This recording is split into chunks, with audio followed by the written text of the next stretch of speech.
So today what I want to do was talk about simplicity. We're living in a time now where there's just an increase in complexity.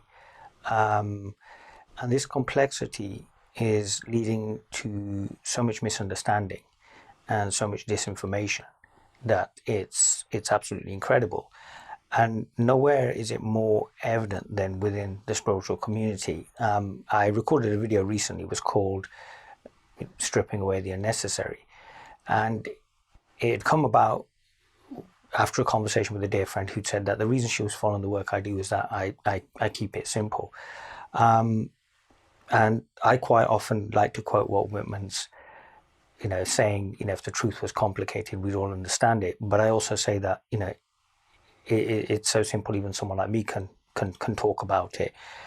So what I want to do is kind of continue in that vein and really just talk about this reality in as simple way as possible, because we've all heard the fanciful explanations. We've all experienced the complexity in our lives. We've all experienced complexity when it comes to the spiritual endeavor, and how we take something very simple, very elegant, very powerful, and no need of any explanation or understanding, and we build great structures around it. So we've built great religions, we've built great philosophical approaches, educational approaches, and what's happened is that these have sought to limit. So the way I like to explain it is that someone somewhere along the way woke up to the nature of their own reality, if you want to put it like that.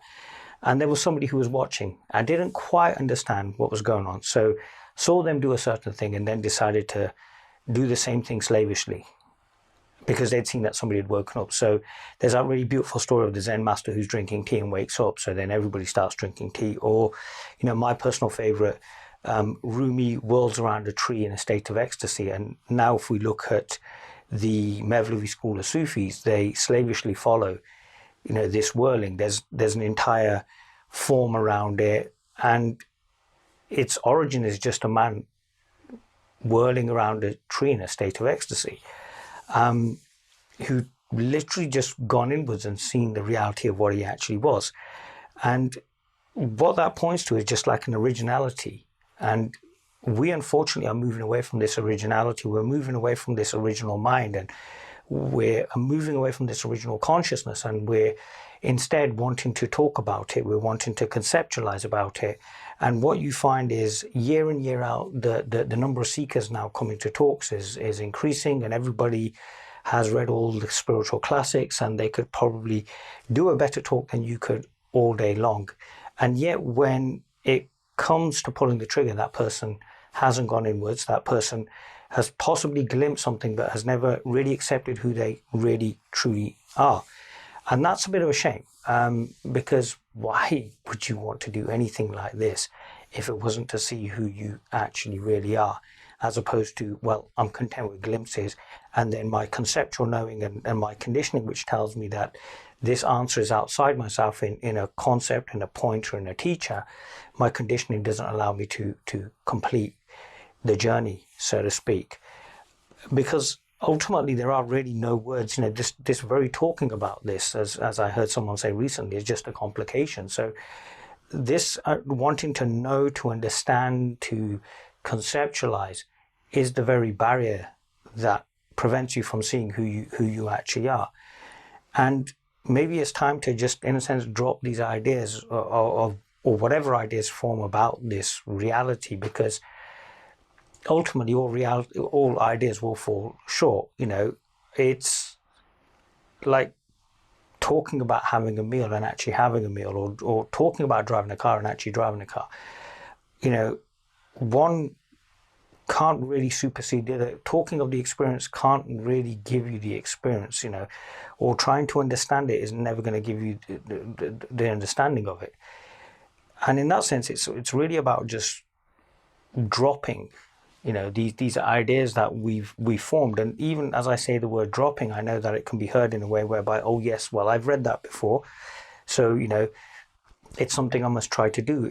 This is something very natural. It just occurs,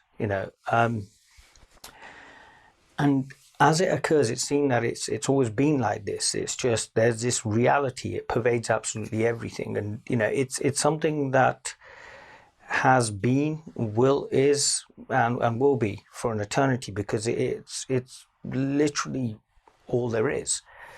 And yes, in this play, what's happening is that there is speaking going on about it. There is this idea of understanding. There's this idea of awakenings happening or liberation happening, and these are all just events happening in the play to allow the play to play itself out without any sense of somebody being able to claim it, or some sort of personal responsibility in there, or anything like that. And yet it's a very practical, empowered way of living as well. Because what you then find is that the ideas that you'd formed about this, or the understanding that you had over it, or even sometimes even the terminology, just becomes so redundant, because there really isn't anything that's going to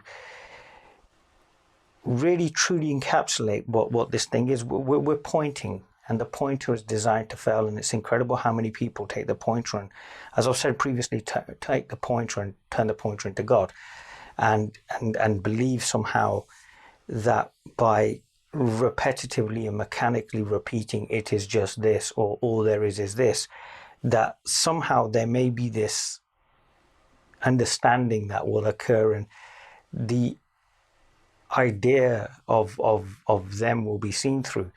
But even all of that is being formed in a limited mind, and it's being formed from a person. So the very fact that there is even that thought occurring is a bit of a problem. Is a bit of a it's a barrier. So I wonder if people can really look to just put down the ideas they've formed around this, or put down their practices, is because this is so intimate to ourselves. It's as I say, it probably takes more effort to breathe than it takes to be as we actually are. And yet we design these practices to practice who we are. It's nonsensical to think that somehow, I'm going to practice being a one, being a one with myself, because you're really the only thing that's there. So it's really just about just letting ideas go, letting go of trying to understand, letting go of really, that stress and strain of trying to understand what this could possibly be. And I'm going to use a spiritual cliche, and I apologize. It simply isn't, and that's the answer. It is really that immediate. It's whatever's happening in this moment right now. Is it whatever emotion is coming up, whatever understanding is coming up, or not an understanding, whether there's confusion or clarity. It simply is, and it is it, and it's always here. It's always this. And there isn't really much of a need to wax lyrical about this. And I think this is why I'm finding that it's really just about pointing to that simplicity, pointing to that elegance of what we actually are. But again, not trying to explain it, not trying to, because now I fully concede that there are people who could do so much a better video than this, or a talk than this. But that's not really the point, because the point is not to hold on to something, or try to understand something, or claim something. It's simply a natural way of being, that we are all functioning. Sorry. It's all something that we're functioning in right now, and it's without effort, it's without explanation, and it's without any need to know, to communicate, or anything. It is just literally happening. Consciousness is the only constant here, is the only reality, and this reality is showing itself as and how it needs to show itself. It's appearing as and how it needs to appear, And there is a wisdom there. And if understanding occurs, well, that's absolutely wonderful.